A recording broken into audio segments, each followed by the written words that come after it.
Hello everybody and welcome to World Talks. My name is Don Arleth and we're here at the Defense 24 days at PG Narodowy here in Warsaw. And I'm now joined by Rear Admiral Giedrius Premeneckas, Chief of the Defense Staff of the Lithuanian Armed Forces. Sir, thank you so much for joining us today. Yeah, good morning.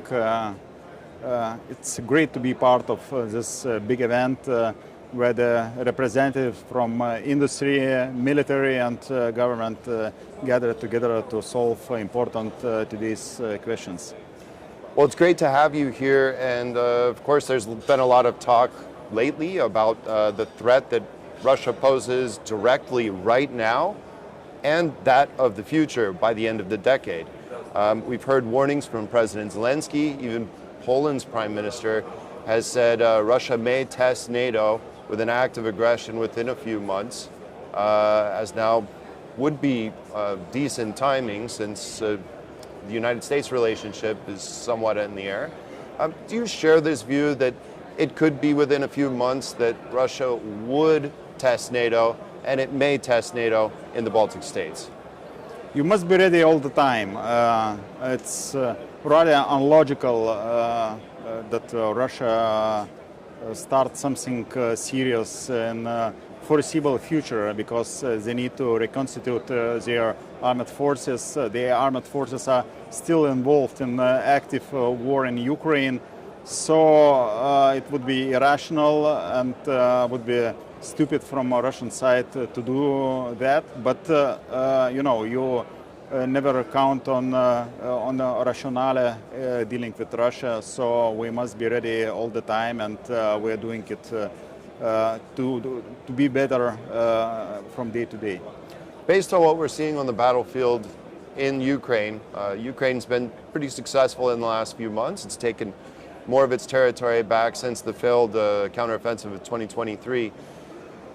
Does this demonstrate that Russia has already lost this war? Where do you see Russia's hand going? Do you think they will continue a war in Ukraine forever, indefinitely? The war of attrition is going on, and definitely Russia being a bigger country, a more populous country, and certainly having more resources than Ukraine alone can endure this prolonged war more easy. They do not count the losses, human losses, and also economical side effects for Russia are not so important. So I believe that Russia can continue at this pace the war. What is important that partners and friends of Ukraine continues to support the ongoing defense of sovereign and independent country, despite of being and feeling sometimes tired from 50-year ongoing conflict and all the efforts that have been done. Lithuania, as Poland was there right from the beginning, staunch supporters of Ukraine. What lessons in particular that you have seen have been implemented into the defense strategy of Lithuania that we've seen from the Ukrainians? Definitely unmanned systems and drone war is the factor that changes warfare significantly. And we must take good lessons from Ukraine, replacing humans with automated systems, with the drones, also making for our soldiers a battlefield less vulnerable. Main issues we should invest. We should learn from Ukraine what is developed in unmanned systems, and also another thing that must be considered for smaller countries like I would say Lithuania, maybe Poland as well, to developing own long strike capabilities that can harm deep Russia territories and military targets. No place in aggressor state can be safe and unpunished in case they start something very stupid. Certainly.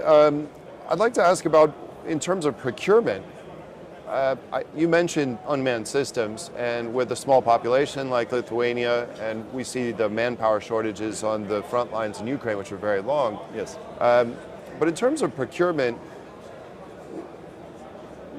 what types of systems are we looking for, and what types of systems would be the immediate threat, say in Lithuania, at the beginning of any act of hostilities or aggression?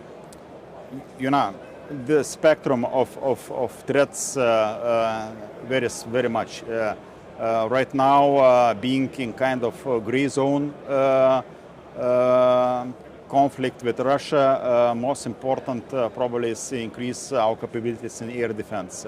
We have multiple drone intrusions into our airspace in neighboring countries' airspace, and example of you know, big drone intrusion into Poland couple of months ago. So air defense is ultima ratio, and it's most important task for today.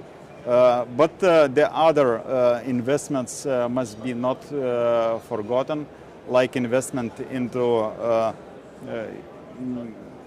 in our case, in our national division, we invest despite some criticism into classical means of warfare, like heavy tanks or infantry fighting machines, because we believe that maneuver warfare, combined arms, still will shape the warfare and are not obsolete up to now. Yeah, still a critical component. Absolutely, absolutely. And sometimes I repeat that drones are dangerous. They are producing harm and harm people, harm industries, but they don't go and don't occupy. More important is to make ourselves ready to defend against Russian soldiers occupying territory and being able to defend ourselves. In terms of air defense, we've seen in the Middle East very expensive weapons used to shoot down very cheap threats, cheap but effective threats, such as Shahed drones. Isn't that also important for us here in Eastern Europe to be able to, Central and Eastern Europe, to... Absolutely, absolutely. And actually, our defense was not ready to provide solutions, and quite not ready today to provide solutions that are cheap, affordable to counter the swarm attacks and cheap drones, Shahed type, as you mentioned it.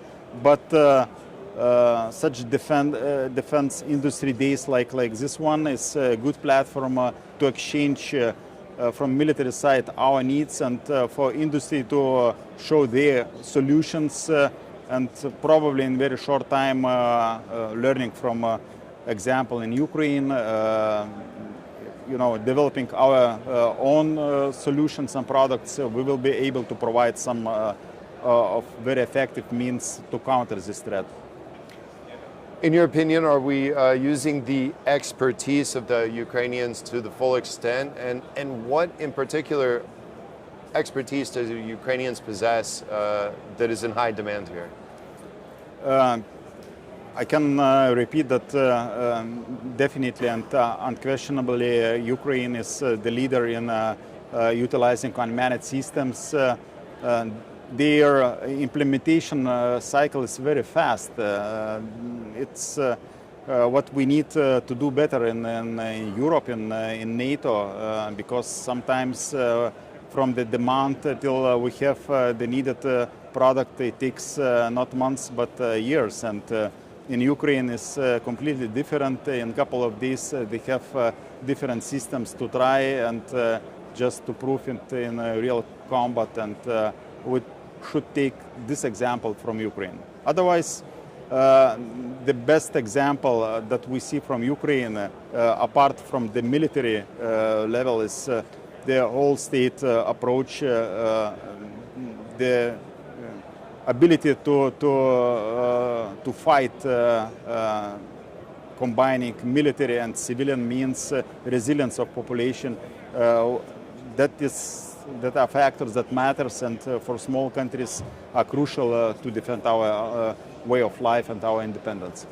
Indeed, they are. Rear Admiral Giedrius Premeneckas, thank you so much. Thank you very much for the joining us today. interview. Appreciate it. And that concludes this discussion here from Defense 24 Days in Warsaw. Thanks for watching. See you next time.